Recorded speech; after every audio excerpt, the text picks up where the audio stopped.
You've reached Sergeant Scott Crumbaker with the Fort Collins Police Department. Please leave a detailed message including your name, phone number, and reason for calling, and I will call you back as soon as I can. Thank you. Record your message at the tone. When you are finished, hang up or press pound for more options.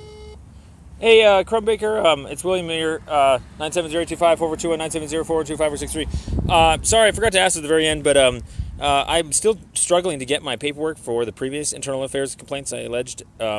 Horton won't give me a call back. Jackie won't give me a call back. They sent me a really vague email. So I need to compare what I had reported, because I have audio of that, to what was reported, so that I can see that if it was even reported correctly or not, or if my complaint was buzzed. Seems to happen a lot when we have the truth here. Basically, do I go to the police station? Do I purchase them? Can you guys email them to me? I mean, you guys did a physical report, I imagine, relaying what I specifically told you guys. That's what I'm concerned about most. I had an hour and a half conversation with Horton, and he summed it up as 95% of that is the application and discernment of legal theory. And so I'm not even sure he really reported very much. I have specific internal affairs policies that were violated by people. I have specific police policies.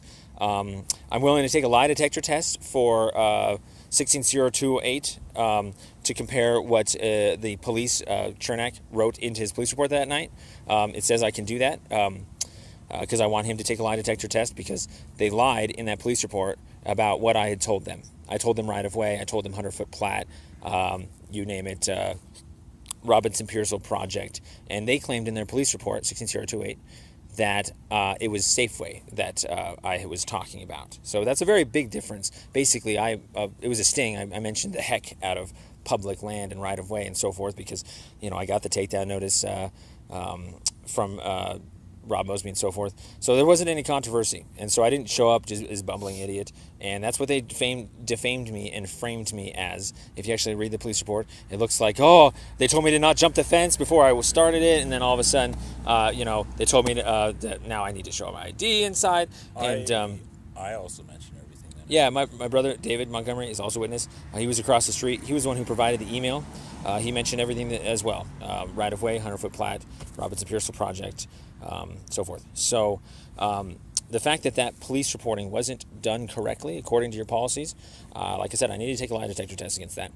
And also, if you actually pay attention, that email wasn't mentioned in the warrantless arrest affidavit, so that's probably why Zahi went ahead and rubber stamped it on into the DA's office. So really, really, really quickly, just to explain it, you guys don't have probable cause on the fence because an objectively reasonable cop would always be stuck arguing down public property.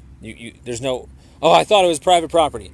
Or I thought maybe the nearby business owner has something to do with it that we can now call it private property. No, either I'm trespassing behind a fence that has a permit, or I'm not trespassing behind a fence that doesn't have a permit. And it's always in the right of way. And all you had to do is check the permits beforehand. And truthfully speaking, this is probably the number one reason why you guys don't have probable cause for this trespassing fence case, is when somebody steals land, just in general, public land, it could be anywhere. It could be near a business. It could be just in the park somewhere. It's public, it's city property, right?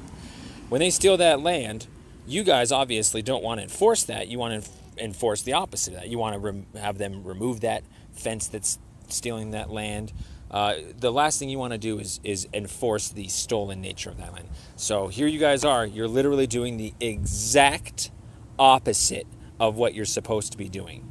You're literally supposed to be defending my right to use that right of way because somebody stole it without a permit.